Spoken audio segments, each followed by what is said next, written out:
So I come out of the bathroom in this state and my husband says, "Whoa, what happened to you?" Because I did not look like someone who just rolled out of bed. So that's what day of social distancing we're on in my household. Hope you're doing well. Cheers.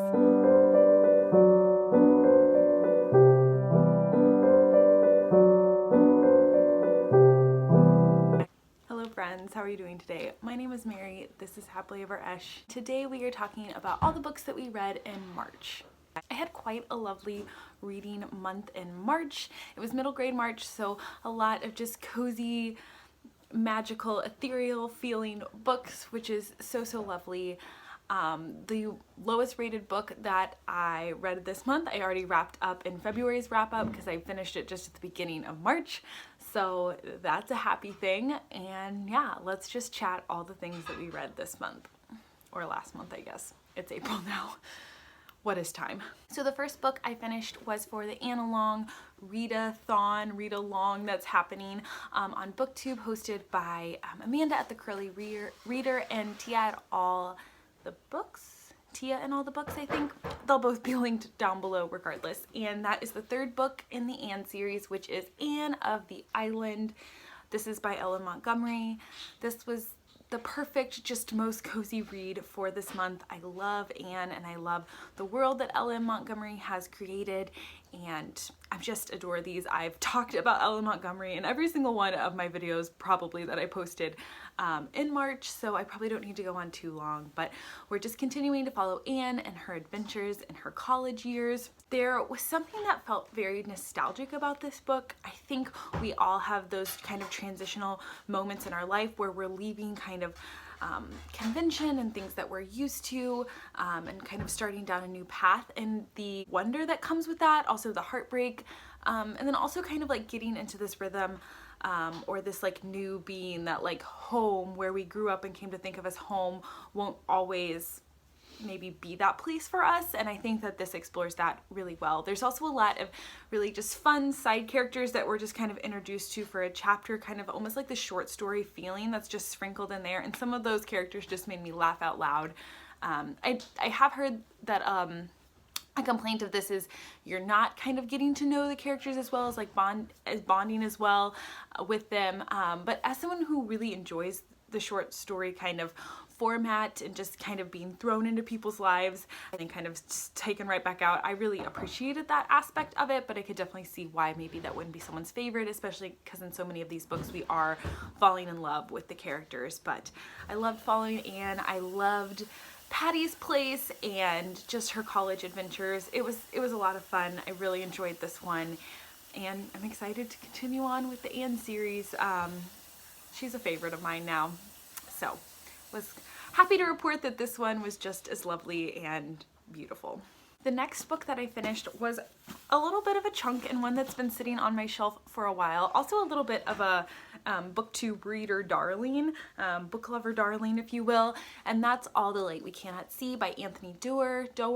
This was our book club pick for the month, so it was really fun to get to chat. It was honestly the last kind of peopling event that I did before social distancing and those kinds of recommendations. So, you know, just a couple weeks ago, but it was like lovely to think back on the time just chatting in a coffee shop, and something that seemed just kind of normal, which now seems, you know, I don't know, makes my heart like beat a little bit, but we're not here to talk about that. We're here to talk about this book. I adored this. The writing is beautiful. What is this book about? It's World War II historical fiction. We're following two children, a young French girl who also goes blind at the very beginning of the book, and then a young German boy who is an orphan living in an orphanage, and it's interchanging chapters following them and how growing up in this time affects and shapes their life.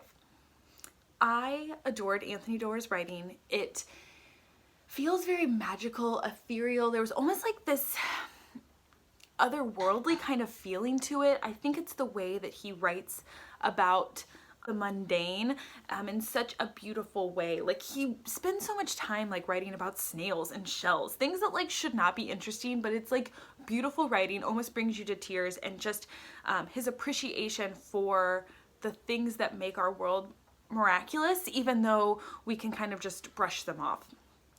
Very similar in that sense to like Station 11 by Emily St. John Mandel also kind of gave me those vibes. But yes, it kind of felt like a new movie, that is set like in a historical setting, but it's kind of got this like vintage but like also contemporary feel. Like that's what this made me feel. I really, like I said, enjoyed it. I enjoyed the characters. I enjoyed learning more about the people and their thoughts and like why they're doing the things that they're doing. I enjoyed his discussions on power and what we'll do for power. I also enjoyed, there's like kind of this mythical story running through this, and it's almost kind of presented as this fairy tale at the beginning that one of the museum curators is telling Marie Laure, who is the young girl that we're following in this, and it's a theme throughout the rest of the story, and how this fairy tale kind of like becomes like wrapped up with the war and wrapped up in how Marie Laure views the war. And I thought that would have been such a true experience that a young child kind of growing up in this and being shaped by this potentially would have. Anyway, that was a jumbling mess, but it won the Pulitzer, so you know, maybe that'll convince you to pick it up. But I really enjoyed it. It's a chunk, there's a lot going on, but I think it's definitely worth your time, and I would love to chat more if you have any thoughts on this book. I know a lot of people have read it and a lot of people have loved it, so let's do that down in the comments below if you have thoughts or opinions about this book.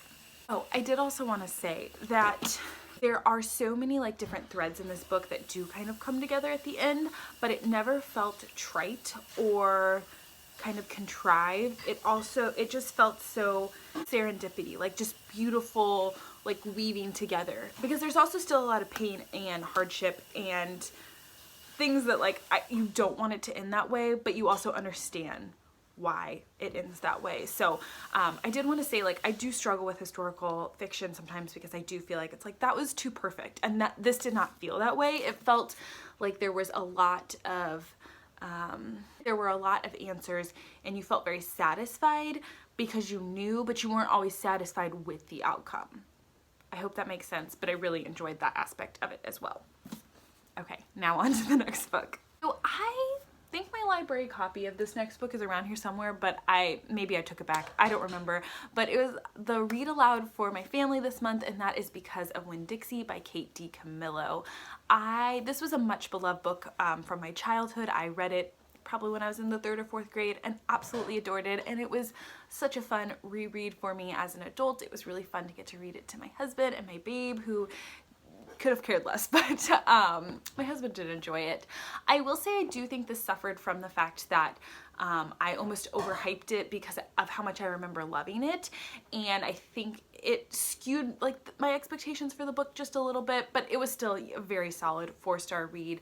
We're following a young girl named Indian Opal who has moved to a new town with her father, and she's kind of in this like new stage in her life. She's moved to a new place. She's also thinking a lot more about her mother who left her when she was a young girl, and in the very beginning of the story she meets Winn Dixie, who is a dog that she found in a grocery store, and it's all about her summer with this dog and how this dog kind of totally changes her life. It's very sweet. It again has a very kind of like ethereal, magical feeling, though nothing outwardly magical happens. It still just has very much like that a heavy kind of sense of that, almost like a myth, a fairy tale kind of feeling, which I really love that kind of atmosphere. If an author can create that kind of atmosphere in a book, I am totally here for it. But yes, it's just about her finding her place and learning more about who she is, and how her sweet pup helps with that. So it's such a sweet book. I would love to read more Kate DiCamillo. I think this is the only book by her I've ever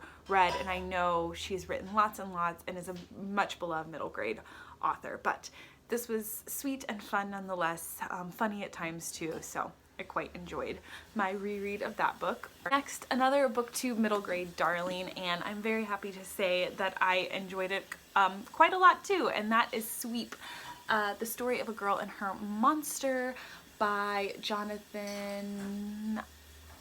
I have a really hard time when X's, so here's his last name.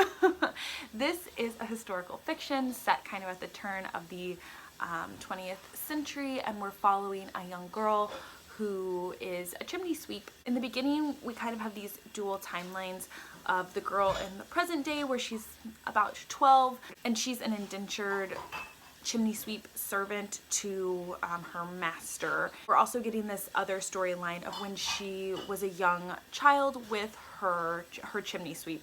She just calls him Sweep all through the story. He loved her, took care of her, and has kind of disappeared out of her life for the last couple years. This book has bits of Jewish folklore in it. It's also a social commentary on the working conditions of the chimney sweeps during this time. We're following kind of Anne Sparrow, that's the young girl's name's adventures through this book, and I really enjoyed it. I thought the beginning packed such a punch. We're thrown into this kind of very dirty and rough and tumble setting with Nan Sparrow and kind of the work that she has to do as a chimney sweep. And then it's alternated with these gorgeous chapters, again, kind of have this fairy tale feeling of when she was a young girl, kind of remembering, dreaming about her time with the sweep. So I loved those alternating chapters. I loved kind of Nan trying to figure out what was real, what wasn't, and just like mourn her time with him, but also kind of like her moving forward. Then we get kind of more stuff with her monster as that plot line kind of develops, and I must say I wasn't as interested in kind of that bit. I was really kind of sucked into this world of her being a chimney sweep and kind of got taken out of it a little bit with this kind of seemingly like very different, very magical realism plot thrown in. I kind of struggle with magical realism. Like I can take total fantasy or total historical fiction, but like the middle is just kind of hard for me. But the ending of this book totally redeemed maybe my like less enjoyment in the middle. It's got a great story. It's got beautiful writing. It's got a great message. And so yes, it was still a very fantastic book. Definitely would recommend it. Definitely want to own a copy for myself. And I want to read more books about chimney sweeps. It's not something that I've read like any nonfiction or even like historical fiction about. So if you have any recommendations, I would love to know. But I was like so sucked in to just wanting to know more all about that kind of world. And yes, I would love some more recommendations, but this is such a fun book for young and old alike. So highly recommend this one. And I know lots and lots of people quite enjoy it, and I totally understand why. All right, two more. The next being A Little Princess by Frances Hodgson Burnett. I've like heard a couple people say that name is hard for them, and it's me too. Like that Hodgson, it doesn't roll off the tongue. But I listened to this on audio with Krista over at Books and Jams. It was such a fun buddy reading experience. This was a classic that I had never read, or that's not true. I think I started or tried to read it as a child. There were some bits that were very familiar to me, but I don't think I ever actually finished it. And I loved the reading experience. I loved the audiobook.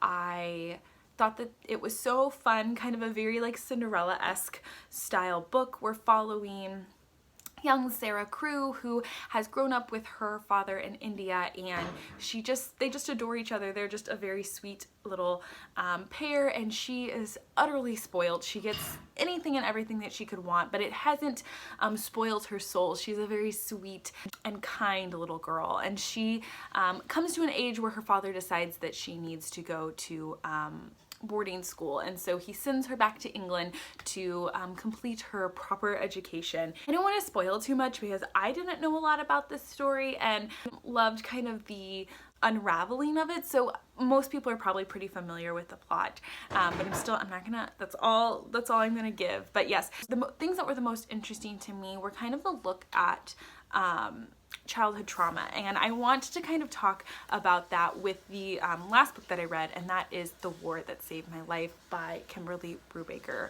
Bradley. Another really popular middle grade historical fiction where we're following young Ada, who has been physically abused, emotionally abused by her mother because she was born with a club foot.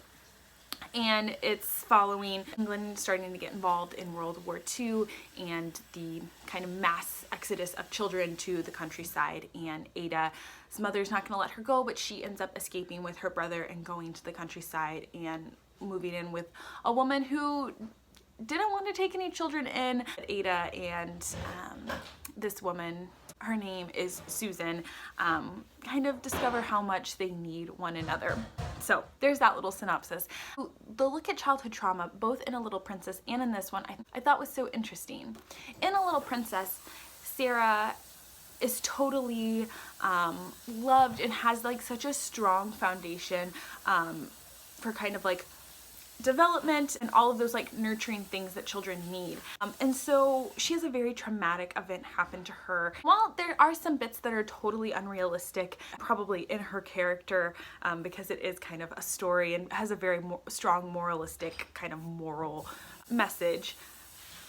But I do think it would be very realistic for her, who has that strong foundation, and like her resiliency through that trial. Where in this book, Ada has no foundation, has been utterly abused ever since she was a very little girl.